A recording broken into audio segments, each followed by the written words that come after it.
그 당시 가격으로 권리금 5천이었습니다. 그래서 제가 이제 권리금 그때가 몇 살이었어요? 그때 제가 29인가 이야. 그랬습니다. 예.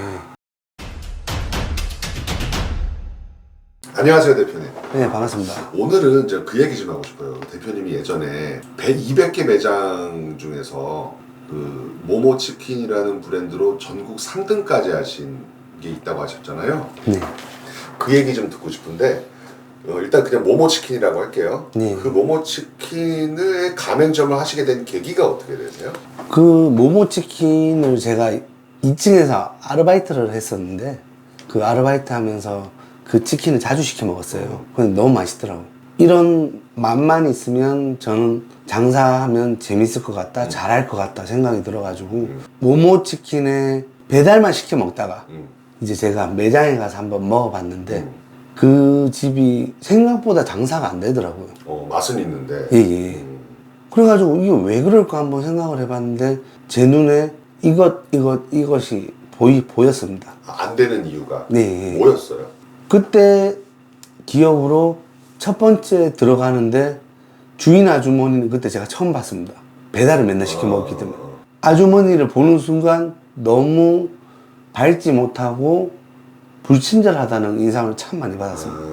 그리고 그 매장에서 이제 먹는데 테이블이라든지 이게 상당히 끈적하고 주방이 보이는 오픈 주방 시스템이었어요. 근데 그 오픈 주방 튀김기라든지 그 주위가 너무 너저분하고 어지럽고 불청결을 참 보였습니다. 굉장히 중요한 두 가지를 제대로 안 하고 계셨네. 네. 대표님은 그래서 그 부분은 자신이 있으셨나 봐요? 지금도 제가 이제 뭐 가맹점이라든지 제 사업장을 오픈할 때 첫 번째로 생각하는 게 서비스 마인드, 맛, 그리고 분위기 청결. 이걸 제일 중요하게 생각합니다. 이것만 되면 무슨 가게를 해도 저는 안 되는 가게는 없다고 생각합니다. 이해됩니다. 예. 그래서 그 가게 매장을 인수하신 거예요? 뭐 어떻게 하다 보니까 그 가게를 인수하고 싶다는 생각에 왠지 쌀 것 같았어요. 그냥 손님이 없어서 쌀 것 같아서 이 가게를 내가 할 수 있겠다는 생각이 들더라고요. 그러니까 그 당시에 제가 아르바이트 하면서 이제 모아놓은 돈이 있었는데 그거랑 이제 부모님한테 얘기해서 제가 그 가게를 인수했는데 그 당시 가격으로 권리금 5천이었습니다. 15평 매장. 지금 생각하면 참 터무니없는 얘기. 네. 저도 그런 시절이 있었습니다. 네. 그러면 어떻게 해서 매출을 늘리셨어요?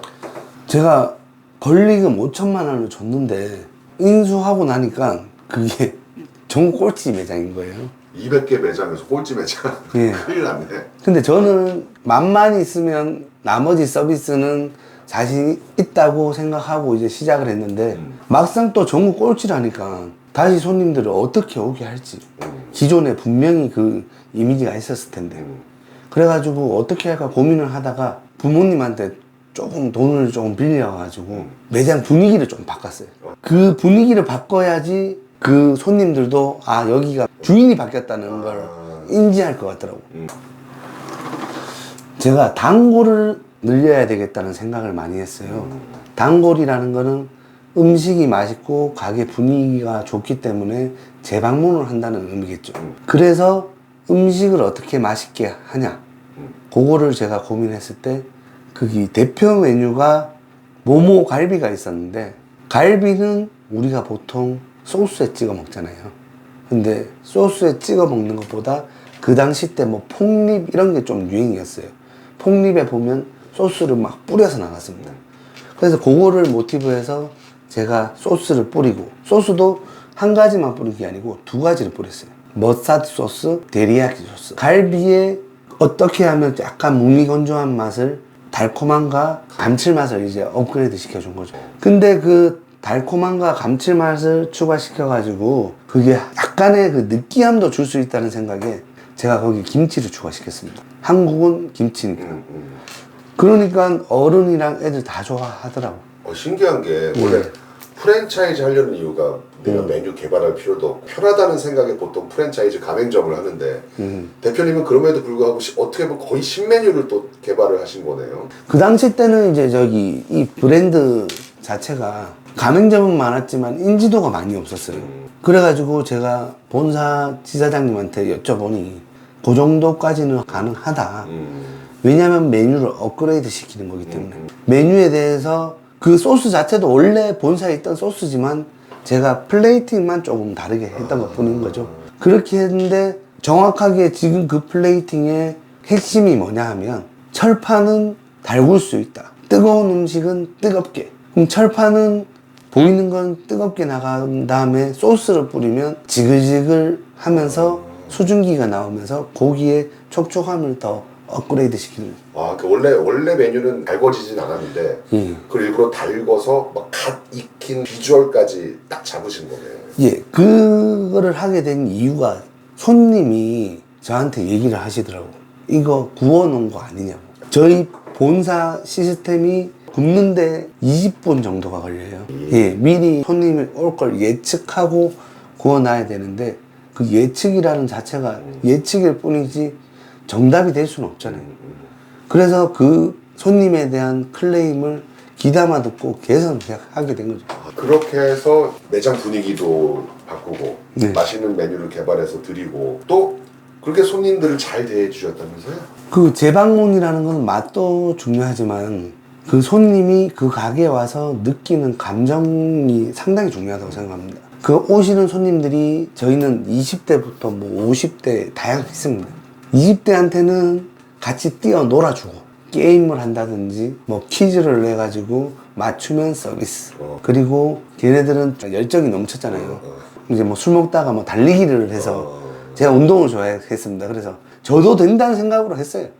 무조건 이겨야 된다는 생각이 아니고 지면 손님이 서비스 먹어서 더 맛있게 재밌게 놀다 가는 거고 이기면 내가 을이 아니다는 생각 이런 생각도 되게 많이 했던 것 같아요. 당연히 매출이 늘어날 수밖에 없겠네요. 처음에 인수했을 때 그 매출의 한 2배 정도는 뛰어넘었던 것 같아요. 그러면서 전국 3등까지 가셨네요.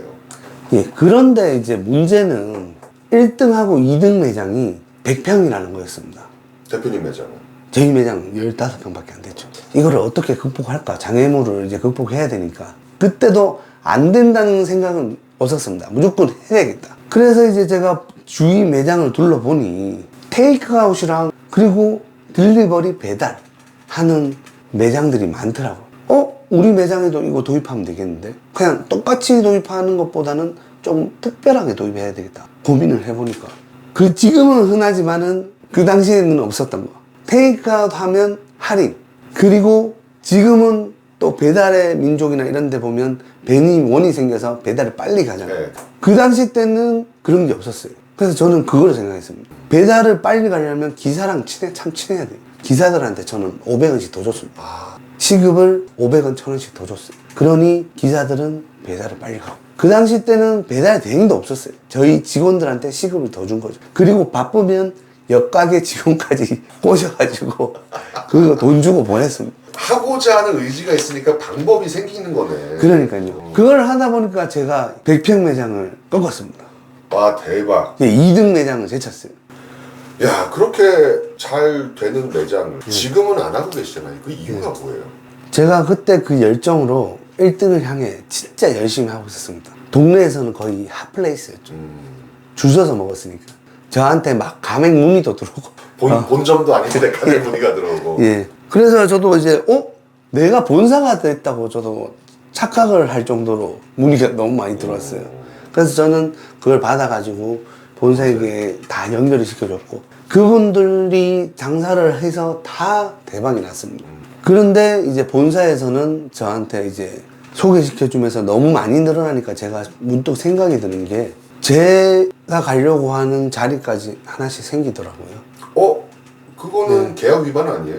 그러니까 본사가 제 상권을 침해한 거죠. 그래가지고 이제 1등을 제치려면 저는 이만큼의 상권이 필요하다고 생각을 하고 있었는데 그 상권을 침해하니까 제가 더 이상 여기서는 저와 약속을 지키지 않는 본사와 거기 더 이상 가봤자 발전이 없을 것 같다는 생각이 많이 들더라고요. 그리고 1등을 제칠 수 없다는 그 좌절감이 너무 많이 들었습니다. 그래서 제가 이제 권리금 6억에 5천 권리금 줘서 6억 권리금 받고 와. 그때가 몇 살이었어요? 그때 제가 29인가 야. 그랬습니다. 예. 그 6억에 이제 매장을 매각하고 잠시 쉬게 된 제 첫 번째 장사 추억 이야기였습니다. 지금 생각해도 참 뿌듯합니다. 예. 예, 오늘 얘기 감사합니다. 예, 저한테 칭찬해주고 싶었어요.